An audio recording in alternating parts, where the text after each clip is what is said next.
Have you ever opened up your Steam library of seemingly endless titles and been stumped at what to play? Perhaps I'll go back to Bug Fables, which I remember buying several years ago and only playing for 3.5 hours. I remember enjoying my time with it, but why can't I boot it up? How do I simply know that even if I do, I won't play it for more than 15 minutes before giving up on it again? The game ticks many boxes for me. It's light-hearted and easy to play, appears to have in-depth mechanics but not overly complex, charming visuals, and most reviews seem to say it's worth my time. I even have it on my need to finish list on Steam, but it bothers me even with all of these positive aspects of the game calling to me. My brain knows it isn't worth my time playing. You have my undivided attention.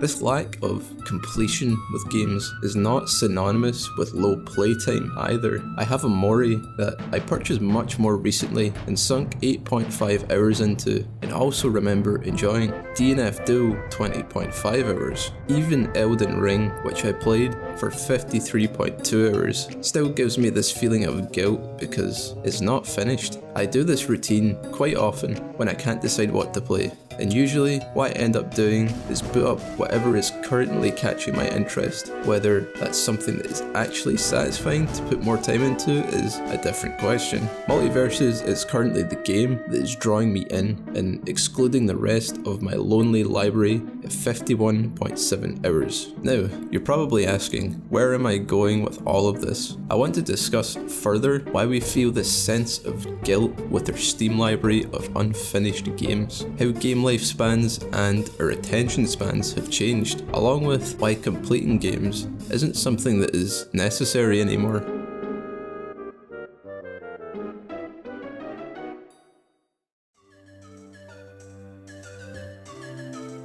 My personal earliest gaming memories were those of games like Final Fantasy, Pokemon Red, Super Mario 64, and various SNES titles. When I think about the way I felt when I first discovered and played these games, it was like a sense of wonder at what could come next and becoming immersed in their worlds. Simply walking around Peach's castle and exploring its halls while the whimsical theme accompanied it, it was an experience in itself. I played a lot of Super Mario 64 as a kid, but I never really got anywhere or completed it. Yet, the way I feel about the game is nostalgic and not one of guilt. I don't even feel any need to go back and complete it because it was one of the greats or something.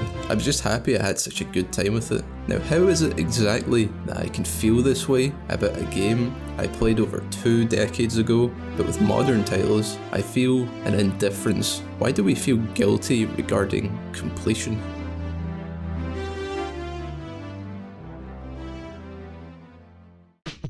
In my opinion, gaming has become more of an investment, especially when you compare it from a kid to an adult. What I mean by that is the landscape of gaming has changed over time. You no longer go into the game shop, check out the box art, and make a decision from there. We are so much more informed now about our purchases that we can barely make the effort to create an opinion ourselves, never mind going into the game shop. Steam reviews, YouTube essays, and gaming journalism are all culprits of this and contain the many first experiences we have. That game you found in the shop after endless deliberation was decided by you, and the box itself gave you all the information you needed. If that looked good to you, then you bought it. It was also very likely that this would be the only game you would have for quite some time. So in that vein, you actually gave it a chance and you played it to your heart's content.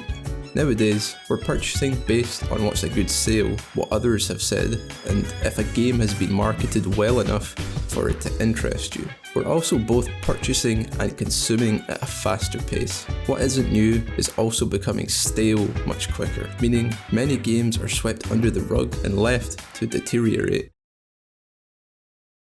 With that said, why we feel guilty about ignoring many of the games in our collection is multifaceted. Our games used to mean something. They were physical objects that you had an attachment to, either because of the experience you had with the game or the memories associated. Now things are mainly digital, and I think that gives them less meaning. Sure, they take up space on your hard drive, but not on your shelf with all the others. I think we feel guilty, not because we didn't complete the game, but because we don't want to anymore. As I said, the gaming landscape has changed, and with that, likely our gaming preferences and us as people.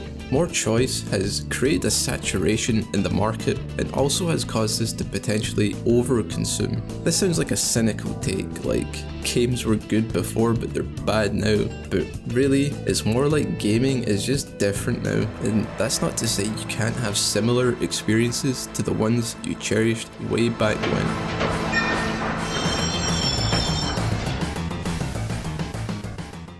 It's no secret that multiplayer games are extremely popular right now.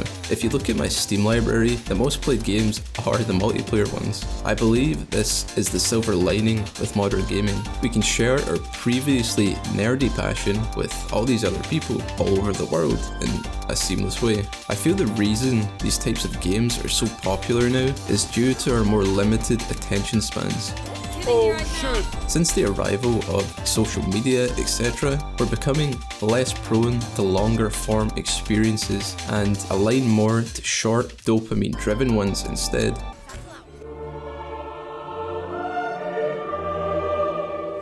Now, it's not even just multiplayer games that take advantage of this aspect. Take a look at the recent booming popularity of roguelike games, which allow you to jump in and out of a session with ease, low commitment and little investment. Even the games themselves don't have longevity for our brains to handle. If the game doesn't have enough player base or doesn't have new content added regularly, it can fall by the wayside. Developers have even begun to opt for early access, which I think supports that idea. There's also no sense of guilt in regards to completion for multiplayer games. The main sense of progression is often linked to battle passes or ranked, so you can dip in and out as you please.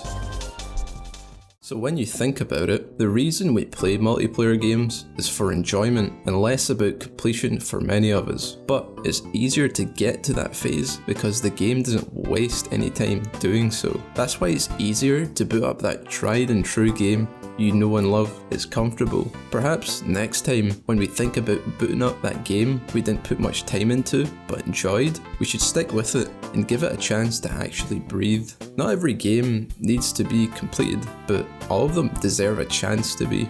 That said, time to play some Bug Fables.